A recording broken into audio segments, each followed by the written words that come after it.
Imaginons une seconde, juste une seconde, qu'on découvre que plus de la moitié de notre frustration, de notre colère, ou même de notre épuisement au quotidien, n'est pas du tout causée par la vie elle-même. Ah oui, c'est une sacrée idée. Bah ouais, c'est le vertige, non? Ça- C'est en fait l'idée, c'est que toute cette souffrance serait fabriquée entièrement par notre propre cerveau. Et généralement, quand on a un problème, on cherche tout de suite le coupable à l'extérieur. C'est clair. Le train est en retard, le client qui annule à la dernière minute. La connexion Internet qui saute en plein appel, voilà. On se dit que le stress, bah, c'est juste la conséquence logique et inévitable de ces trucs-là. Exactement. La faute a pas de chance, quoi. Sauf que, dans notre dossier d'aujourd'hui, on va s'attaquer à une idée radicalement différente. On propose une exploration détaillée d'une clé mentale hyper concrète qui nous vient de la philosophie stoïcienne. Et le but, c'est vraiment de donner à ceux qui nous écoutent un outil pour arrêter de générer toute cette souffrance optionnelle qui nous vide de notre énergie. Ouais, et c'est un point de départ qui est fondamental. Parce que souvent, le mot stoïcisme, ça évoque direct l'image d'une statue de marbre, tu vois. Ouais, le cliché du mec froid, zéro émotion, qui encaisse tout. C'est ça. Or, les textes sur lesquels on se base aujourd'hui démontrent exactement le contraire. Cette philosophie, elle n'a pas été pensée dans un bureau climatisé. Elle a été forgée dans la boue, le sang, le chaos total. Avec des anciens esclaves, des empereurs qui géraient des pandémies. Des trahisons, des guerres, absolument. Ils n'avaient pas de temps à perdre avec des théories poussiéreuses. En fait, ils ont créé une sorte de système d'exploitation pour l'esprit humain. Un vrai outil de survie pour naviguer dans un monde imprévisible. Bon, décortiquons un peu tout ça. Le cœur du problème, la faille dans notre code source mental si on veut, c'est vraiment cette illusion de contrôle. Ouais. L'être humain, enfin notre cerveau, a une sainte horreur de l'incertitude. Mais c'est biologique, non? Complètement biologique. On est programmé par l'évolution pour anticiper, pour maîtriser notre environnement. Le souci, c'est quand cette mécanique s'emballe complètement. Genre quand on veut contrôler le regard de nos collègues. Ou l'humeur de son conjoint, ou même la météo le jour de son mariage. On exige que le monde se plie à nos plans. Et c'est exactement là qu'intervient ce concept génial de la double souffrance. Ah, la double souffrance. C'est le truc qui transforme une galère banale en tragédie grecque, hein, c'est ça, hein. C'est exactement ça. Prenons un exemple classique. On roule vers un rendez-vous super important et paf, un pneu éclate. L'horreur. Ça, c'est le premier événement. C'est la réalité brute factuelle. Les stoïciens appellent ça la première flèche. Ça engendre un problème logistique, c'est sûr. Faut changer la roue, on va être en retard. Mais la douleur intense, Celle qui fait monter la tension, les larmes, les cris dans la voiture. voilà, cette souffrance-là, c'est la deuxième flèche. Et cette deuxième flèche, c'est nous qui la tirons. Sans aucune hésitation. Et on se l'enfonce bien profondément. Cette deuxième souffrance, c'est le fruit exclusif de notre résistance à la réalité. Le fameux «pourquoi ça m'arrive à moi, c'est pas juste». Ouais, le garagisme avait dit que les pneus étaient bons. On dépense une énergie cognitive hallucinante pour débattre avec un événement qui de toute façon a déjà eu lieu.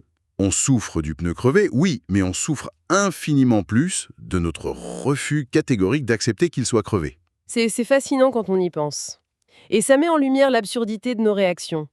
Et donc la solution proposée par notre source, ça repose sur la fameuse règle d'Épictète, la dichotomie du contrôle. C'est ça.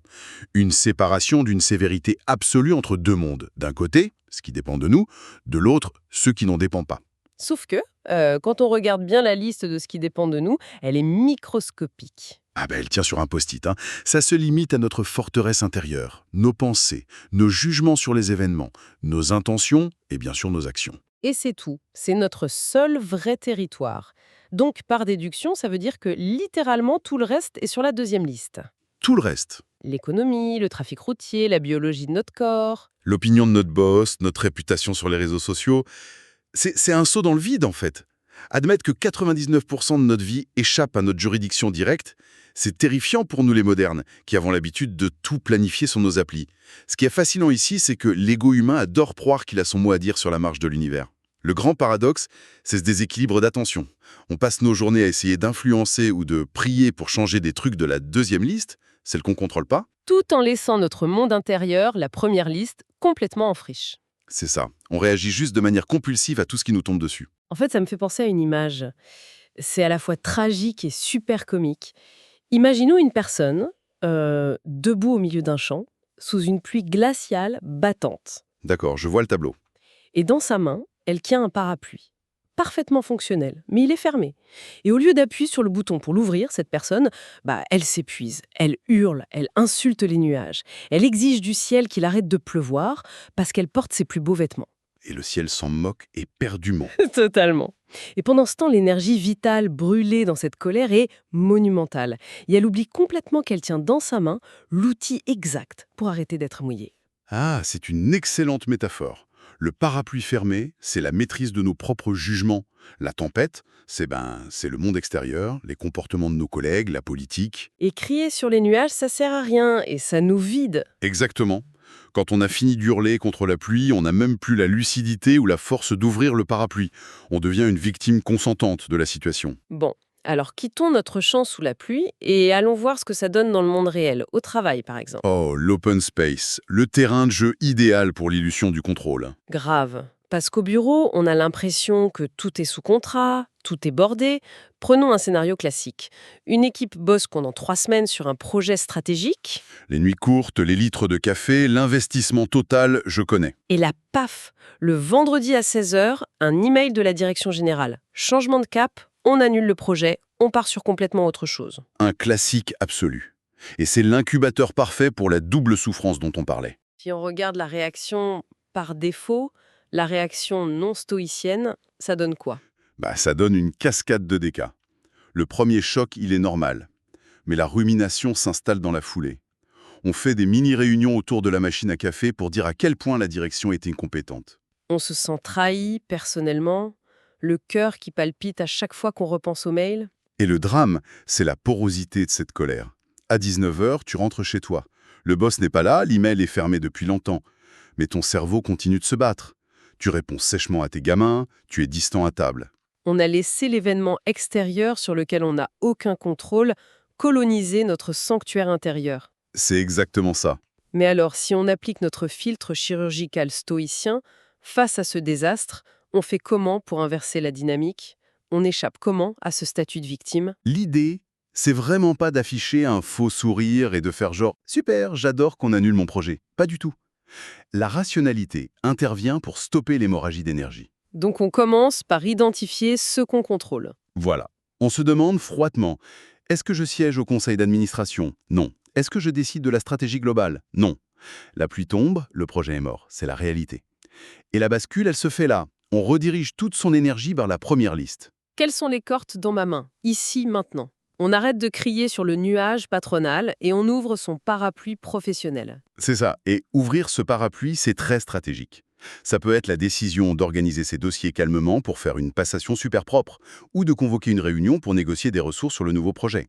Oui, de façon très lucide, se dire « Bon, cette boîte ne partage plus mes valeurs » et refaire son CV le soir même. Là. Exactement. On ne contrôle pas le plateau de jeu ni les règles, mais on a une souveraineté totale sur la façon dont on déplace nos propres pions. Bon, au travail, on a cette logique utilitaire. Mais, et là, accroche-toi, ça devient infiniment plus douloureux quand on rentre dans la sphère intime. Ah, les relations amoureuses, familiales, amicales, le terrain miné par excellence. Totalement. Prenons l'exemple qui parle à tout le monde aujourd'hui, le téléphone. Tu envoies un message super intime, une vraie déclaration, et tu vois la mention « Vu ».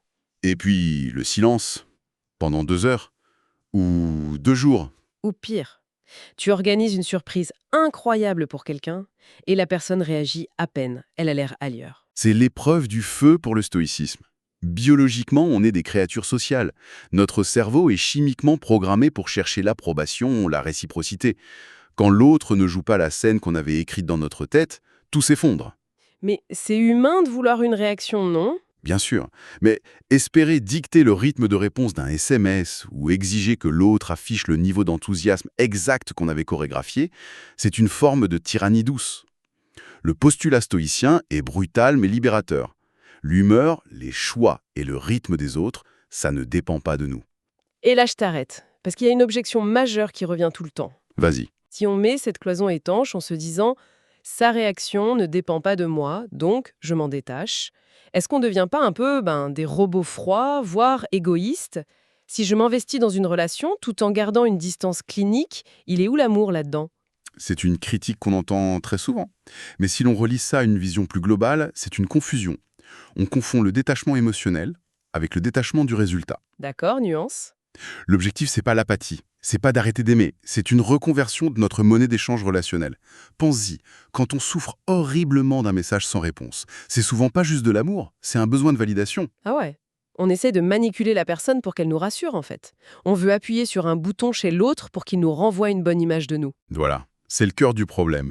Ce que l'approche propose, c'est de remplacer cette manipulation anxieuse par de l'intégrité pure. On déplace notre énergie. Au lieu de stresser sur sa réaction, on garantit la qualité de notre comportement. Est-ce que j'ai été sincère? Est-ce que j'ai bien exprimé mes limites? C'est ça. Notre zone de pouvoir s'arrête à la ponctuation de notre propre phrase. En renonçant à ce besoin de contrôler l'image qu'on donne, on devient des partenaires et des amis beaucoup plus stables et carrément moins étouffants. La question, c'est plus comment le forcer à m'aimer, mais suis-je la personne que je veux être dans cette relation? Passer de la manipulation à l'intégrité personnelle, ça change absolument tout. Mais poussons le truc encore plus loin. Les gens. On peut interagir avec eux. Mais qu'est-ce qui se passe quand l'obstacle n'a pas de visage? Ça veut dire face à l'aléatoire total. Ouais, la fatalité, la santé, le hasard pur, la frustration sourde face à la malchance. Alors là, il faut regarder du côté des écrits de Marc Aurèle. C'était l'empereur romain, l'homme le plus puissant du monde, mais il a passé sa vie sur des fronts glacés, il a vu ses enfants mourir de maladie, il a géré des pandémies. S'il y a un mec qui pouvait se plaindre de l'injustice cosmique, c'était lui. Voilà. Prenons un équivalent moderne. Quelqu'un qui a une discipline de fer. Il mange parfaitement, il dort 8 heures, il gère son stress. Il a contrôlé à 100% sa colonne, ce qui dépend de moi. Et en matin, le couperet tombe. Un diagnostic grave, une mutation génétique inévitable. C'est l'injustice suprême.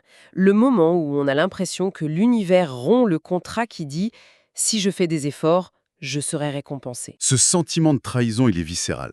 Mais Marc Aurèle nous met pas un truc glaçant. L'univers n'a jamais signé ce contrat. Il distribue pas les tempêtes en fonction de nos bons points. ». C'est dur, mais c'est vrai. Et c'est là que l'entraînement philosophique révèle sa vraie valeur. On contrôle pas nos cellules, on contrôle pas un crash boursier qui ruine notre boîte. Mais notre souveraineté sur notre réponse reste intacte. La tempête a rasé ta maison. Tu n'y peux rien. Mais le lendemain matin, prendre une pelle avec tes mains tremblantes pour déblayer, ça t'appartient. Tu contrôles le récit que tu fais de la tragédie. Et c'est là que ça devient vraiment intéressant, parce qu'on touche à une incompréhension énorme. Dans la culture pop, l'acceptation s'est vue comme de la faiblesse. Genre, le sage entailleur qui regarde sa maison brûler en disant « Namasté, ainsi va la vie ». Ah oui, le fatalisme passif. Sauf que là, on découvre qu'accepter la réalité, c'est l'inverse de la passivité. C'est pas du tout rendre les armes. Le refus de la réalité, c'est un luxe qui coûte horriblement cher au niveau cognitif. Quand tu te bats avec le passé en disant « ça n'aurait pas dû arriver », ton processeur mental tourne dans le vide. L'acceptation stoïcienne, c'est de la chirurgie. C'est regarder le mur en face sans rajouter de drame. J'ai cette maladie, j'ai été viré. Point final. Sans le fameux « oui mais ». Exactement. Dès qu'on accepte les faits, toute la charge mentale gaspillée dans le déni est libérée. C'est la phrase du texte source que je trouve incroyable. Tu ne deviens pas passif, tu deviens précis. En arrêtant de faire la guerre aux fantômes, on rassemble ses troupes pour la vraie bataille. On devient un tireur d'élite avec notre énergie. C'est la créativité pour contourner l'obstacle, le courage pour faire sa rééducation. C'est le moment où l'esprit arrête de se plaindre de la gravité et commence à construire un avion. J'adore, bon, intellectuellement, c'est imparable, la logique est limpide. Mais soyons honnêtes, notre cerveau reptilien, un mardi soir dans les bouchons avec le petit qui hurle à l'arrière, il s'en fout pas mal de la philosophie antique. C'est vrai que sous l'effet du stress, la théorie s'évapore et l'animal reprend le volant. Du coup, comment on fait muter ça en habitude Rome? On passe comment d'un concept cool sur le papier à un vrai recablage neurologique? L'Antiquité avait compris un truc bien avant nos neurosciences modernes. C'est pas une idée qui change le comportement, c'est la répétition. Il s'imposait des exercices stricts, comme un sport. Et la méthode la plus redoutable qu'on trouve dans nos documents, c'est l'audit quotidien, le carnet du soir. Alors, en pratique, on fait quoi? C'est pas juste écrire Cher journal, aujourd'hui j'étais triste, j'imagine. Non, pas du tout. C'est une vraie comptabilité mentale. On prend un carnet physique et un stylo. Le geste d'écrire est clé, parce qu'il force le cortex préfrontal à s'activer, ce qui coupe l'amygdale, le centre de la peur. Trace une ligne au milieu de la page. Colonne de gauche, ce qui ne dépendait pas de moi aujourd'hui. C'est l'inventaire des frictions, le retard du métro, la critique injuste du boss, la coupure de courant. On objective les nuages, en gros. On pose les faits, zéro jugement. Et à droite? Colonne de droite. Ce qui dépendait 2 mois. C'est là qu'on évalue notre propre performance face aux galères de la colonne de gauche. Face au métro, est-ce que j'ai lu un livre ou est-ce que j'ai passé 20 minutes à bouillonner? Face au boss, est-ce que je suis resté pro ou est-ce que j'ai pété un câble sur la défensive? C'est un peu comme si à la fin de la journée, on regardait un ticket de caisse et qu'on voyait qu'on a claqué 1 000 € en énergie mentale pour des trucs qu'on n'a même pas reçus, puisqu'on ne les contrôlait pas. La métaphore du ticket de caisse est parfaite. Et l'exercice se termine par une auto-évaluation. Où est-ce que j'ai investi mon capital énergie aujourd'hui? Dans la lutte stérile à gauche ou dans l'optimisation à droite? Si tu fais ça tous les soirs, l'impact est profond.